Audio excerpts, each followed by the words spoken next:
Welcome to Neha ma'am online classes.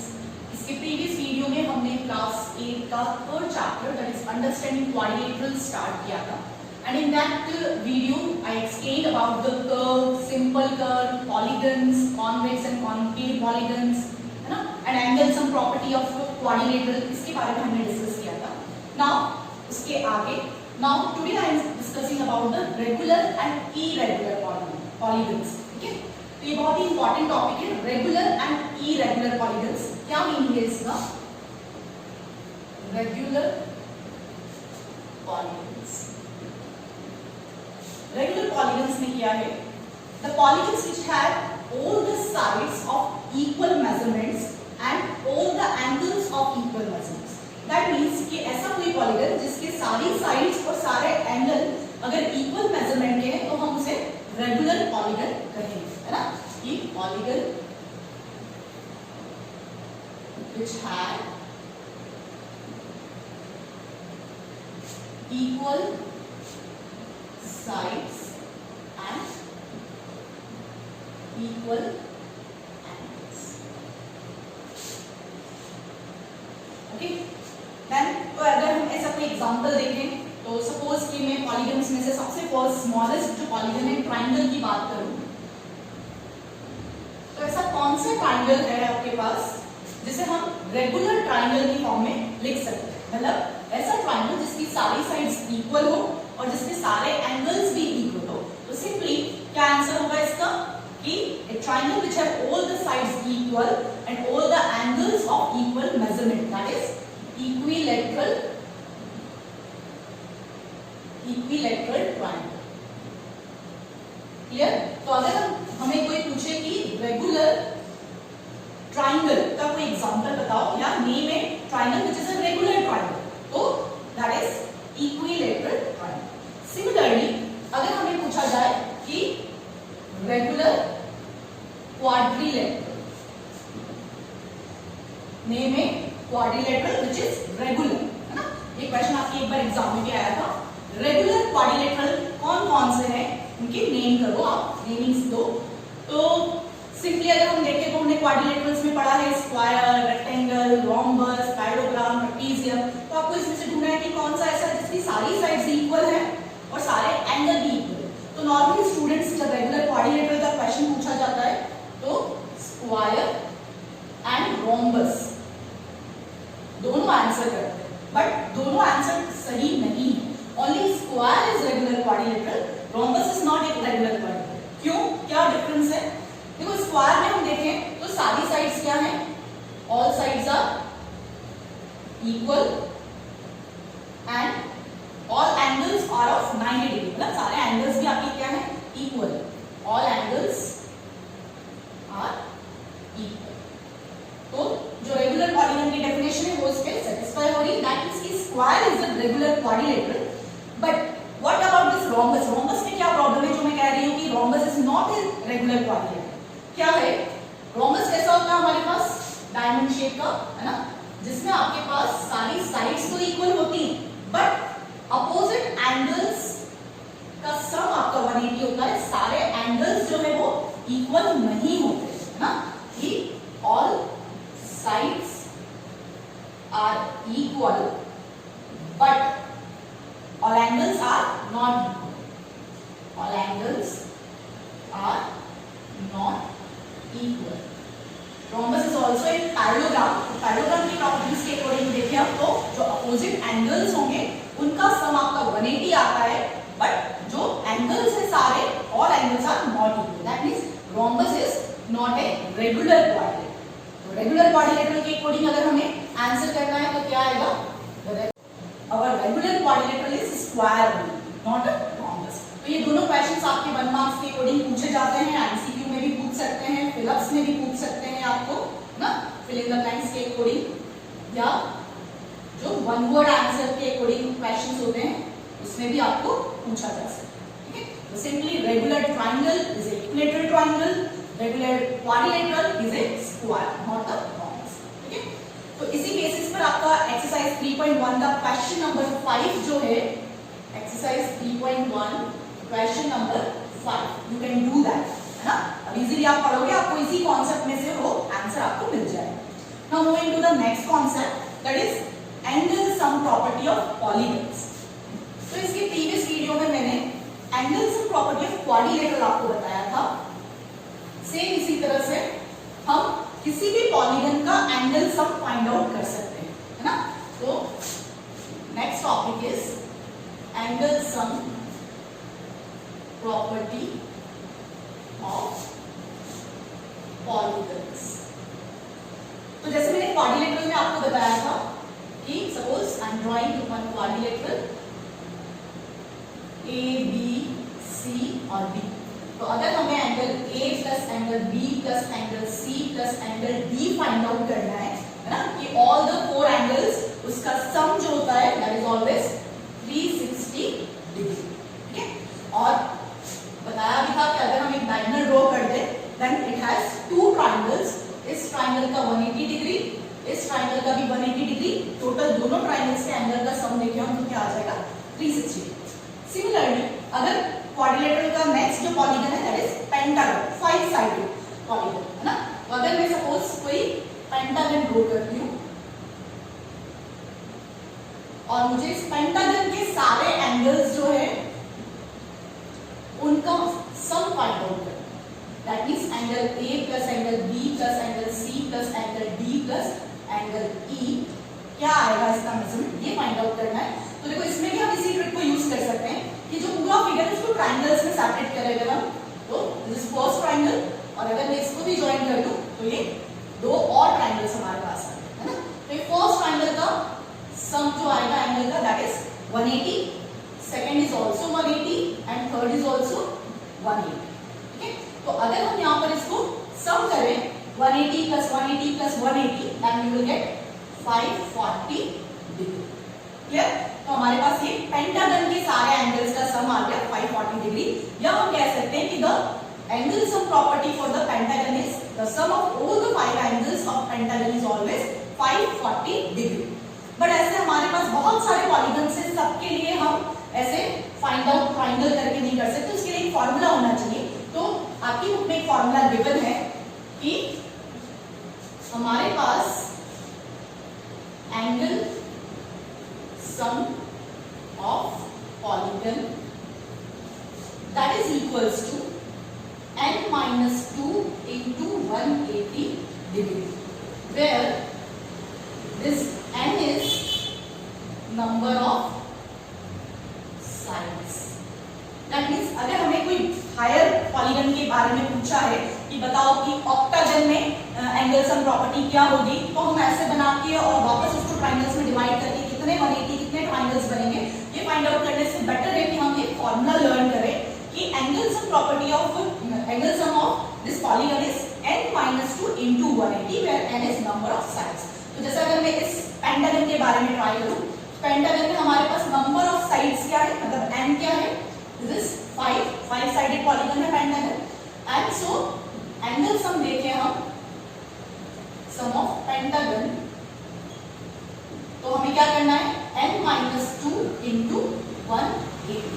Now here n is 5, so n minus that is 5 minus 2 into 180 that is 3 into 180 degree. Now product this 3 into 180 you will get 540 degree. Is that clear? कैसे हम किसी भी polygon का angle sum find out कर सकते हैं. जैसे एक और एग्जांपल ले हम कि सपोज जैसा मैं अभी बोल रही थी कि if I have to find the angle sum of any octagon, angle sum of octagon. ठीक है. तो ऑक्टागन में हमारे पास नंबर ऑफ साइड्स कितनी होती है 8. तो हम अपने फॉर्मूले में n की जगह क्या पुटअप करेंगे 8 पुटअप करेंगे. सो here it is 8 minus 2 into 180 and this is 6 into 180. Now find this. So 0 8 6 are 48 4 and 1 0 8. So it will be angle sum property of this octagon is 1080 degrees. That is 1080 degrees आपका angle sum आएगा.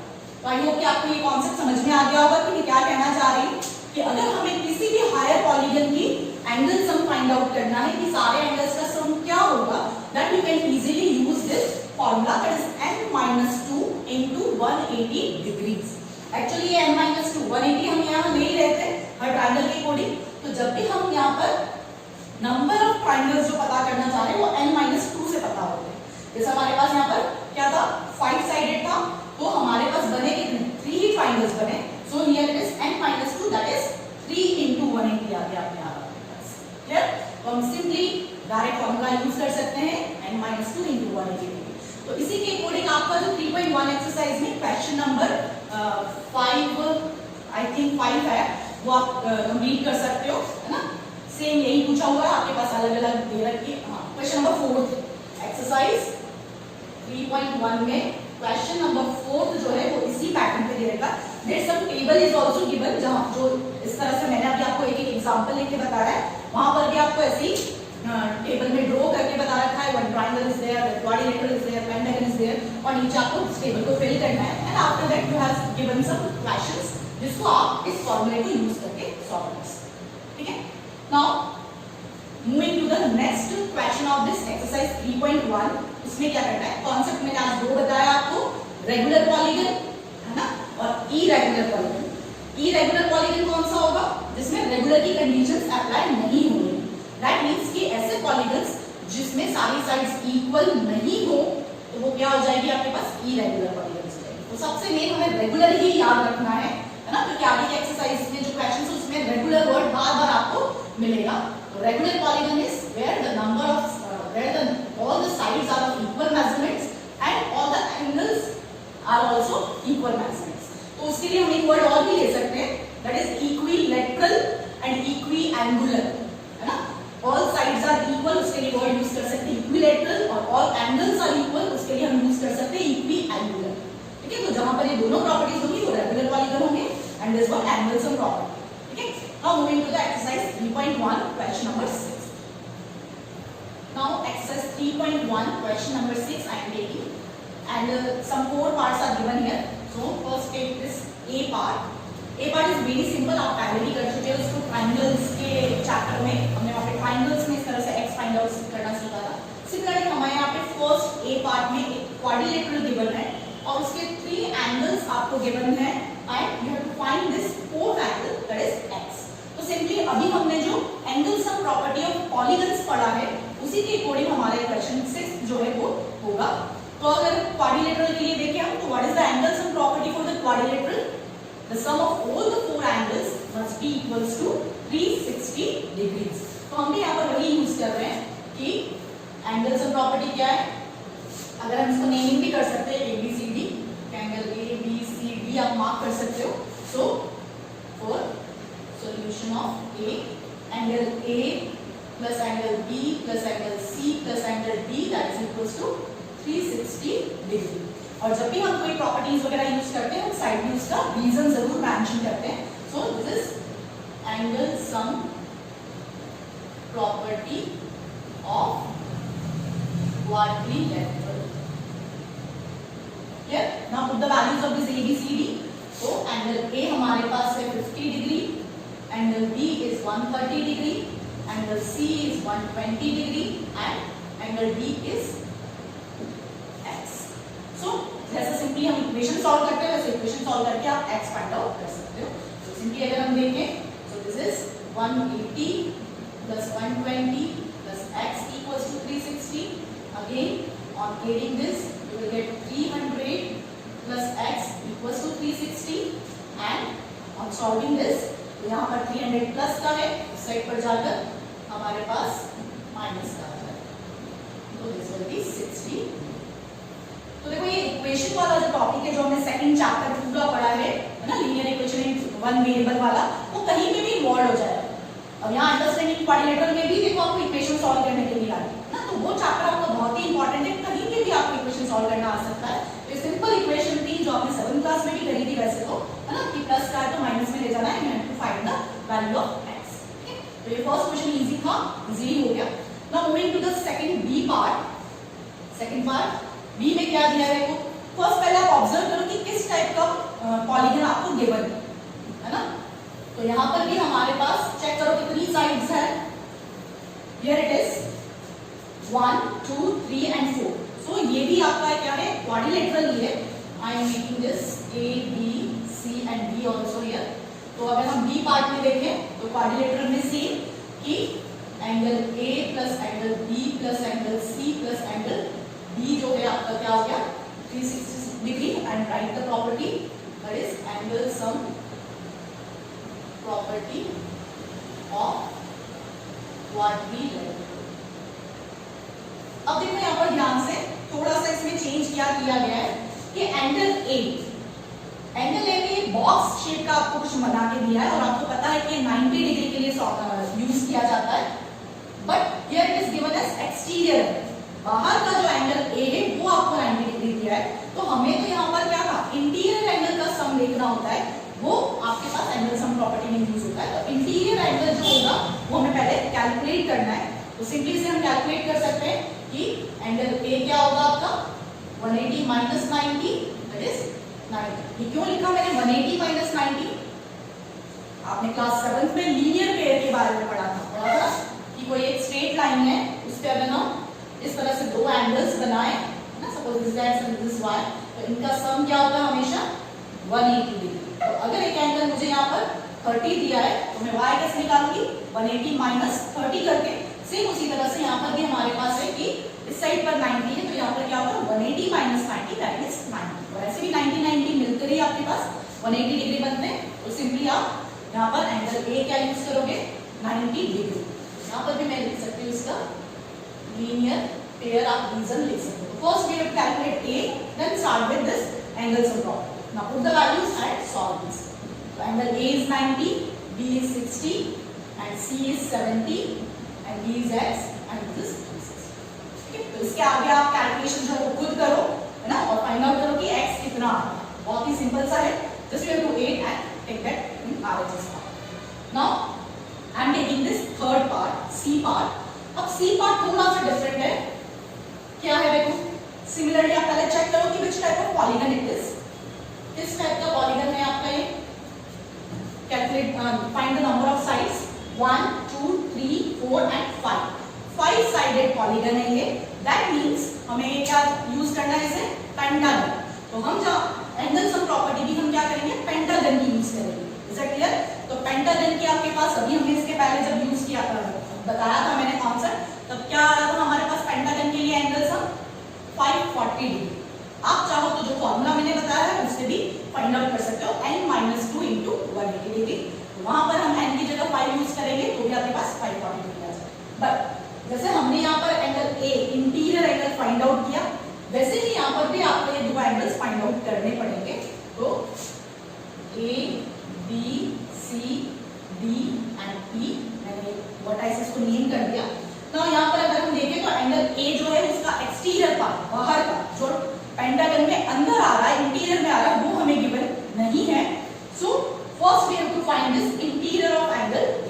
ठीक है, तो आप चाहो तो इसको y और इसको मैं z भी रिप्रेजेंट कर सकती हूँ ताकि हमें स्टेप लिखने में इजी रहेगा.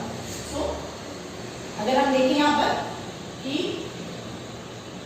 70 plus y is equals to 180 degree just by linear pair. तो हमारे पास y की वैल्यू क्या आ जाएगी 180 माइनस 70 एंड दैट इज 110. तो आपके पास y की वैल्यू आ गई. सेम ऐसे ही हमें ये जो z मार्क किया है हमने उसकी भी वैल्यू निकाली है, मतलब कि b का इंटीरियर एंगल जो है वो भी आपको फाइंड आउट करना है. तो फॉर b हम देखें तो z plus 60 is also equals to 180 and this is by also linear. तो z की वैल्यू निकालें हम. z is 180 minus 60 that is 120. तो हमारे पास अब अंदर के सारे एंगल्स आ गए और यहाँ पर पर्टिकुलरली दो एंगल्स आपको x डिनोट करके दिए.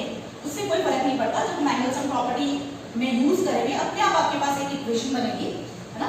तो अगर हम अब देखें कि एंगल सम प्रॉपर्टी लगाए पेंटागन की, so here it is angle A plus angle B plus angle C plus angle D plus angle E that is equals to 540 degree है ना, क्योंकि ये पेंटागन है. and write the reason. Angle sum property of pentagon. Now put the values of angle ABCD. So angle A is our 110. You have not to use this 70 degree, na? Angle B is angle Z, that is 120. Then angle C is X. Angle D is 30. And angle E is again X. And this is equals to 540. Again you have to solve this. So हमारे पास जितने भी ये numbers है उसको हम plus करें तो देखो कितना आ गया ये. This and this is 230 degree. And this X and X is 2X plus 30 equals to 540. And here it is. अगर इसको भी करें तो this is 260 plus 2X equals to 540. Now solve this, है ना? तो क्या हो जाएगा हमारे पास 2X equals to 540 minus 260, क्योंकि यहाँ पे प्लस में था तो यहाँ पर आके क्या हो जाएगा आपके पास माइनस में आ जाएगा. एंड देन अगर और सॉल्व करें माइनस करेंगे हम तो 2X and 540 and 260 को आप प्रॉपर्ली सब्ट्रैक्ट करो. So this will be 80 and this 4 तो 280 आपके पास इसका सब्ट्रैक्शन है. नाउ अगेन हमने पढ़ रखा है कि x के साथ अभी 2 आ रहा है आपके पास, मल्टीप्लाई में है तो राइट साइड में जाकर क्या हो जाएगा वो डिवाइड में आ जाएगा. That means 280 upon 2 that will be 140. So here the value of x is 140 degrees. Clear? तो यहाँ पर आपके पास थोड़ी कैलकुलेशंस ज्यादा है क्योंकि हमें इंटीरियर एंगल सारे नहीं दिए थे, हमें इंटीरियर एंगल फाइंड आउट करने थे by using this linear pair property. ठीक है. ऐसे ही आपके पास डी पार्ट भी दिया है ना टेक्स्ट बुक में. एक डी पार्ट और है जिसमें आपको एक पेंटागन गिवन है और कोई भी एंगल नहीं दिया है, सिंपली एक जगह x मार्क करके दिया है. क्या है वो डी पार्ट कि सिंपली हमारे पास एक पेंटागन इस फॉर्म में बना रखा है एंड इस तरह से ये मार्क कर रखा है. इस मार्क का मतलब क्या है, सब पे एक जैसा मार्क है. That means all this sides are equal and one angle is given as x. ठीक है. तो एक्चुअली में यहाँ पर ये रेगुलर मतलब आपके पास क्या है पेंटागन है और यहाँ x दिया है, सारी साइड्स इक्वल है. दैट मींस हमें यहाँ पर सारे एंगल्स भी क्या करने हैं x ही यूज करने हैं. दैट मींस पेंटागन है, दैट मींस हमारे पास कितने एंगल्स हैं 5 एंगल्स हैं. तो सारे 5 एंगल्स का जो सम होगा it is x plus x plus x plus x plus x that is equals to 540, है ना. तो क्या आ गया आपके पास 5x इक्वल्स टू 540. तो x इक्वल्स टू क्या आ जाएगा 540 अपॉन 5. Now cut it. ठीक है. तो यहाँ पर थोड़ा सा आपको ध्यान रखना है कि बहुत सारे स्टूडेंट यहाँ पर 18 डिग्री आंसर लिखते हैं. सोचो थोड़ा सही है क्या? नहीं, आपको सही से कट करना आना चाहिए ना. ये कॉमन मिस्टेक है इसलिए मैं बता रही हूँ. देखो क्या था 540 अपॉन 5. 5 1 जा 5 तो 1 लिखा, लेकिन 4 जो है वो 5 के टेबल में नहीं आता है. तो जब हम प्रॉपर डिवाइड करते हैं तो उसके लिए क्या लिखते हैं हम 0 लिखते हैं. Then it will be 40 that means 8 times 40. तो 108 degree is the answer, not the 18 degree, है ना. सिंपली अगर अपन डिवाइड करेंगे तो क्या लिखते हैं 5 1 जा 5, है ना. That means this is 0. Then यहाँ पर अगर हम 4 नीचे उतार रहे हैं 4 नहीं आता है उसके लिए हम 0 पुट अप करते हैं and put the again and this is like clear. तो 108 degree is the answer of this. So question number 6 आपका यहाँ पे कंप्लीट हो गया. And for the question number 7 आपको नेक्स्ट वीडियो मेरा देखना होगा क्योंकि उसका कॉन्सेप्ट जो है वो नेक्स्ट टॉपिक जो है हमारा उससे रिलेट करता है. तो for question number 7 you have to watch my next video. And I think कि आपको एंगल सम प्रॉपर्टी का जो कॉन्सेप्ट है वो समझ में आया होगा क्योंकि रेगुलरली बहुत बार एग्जाम में पूछा जाएगा और आगे की क्लासेस में भी ये important. So thank you for watching.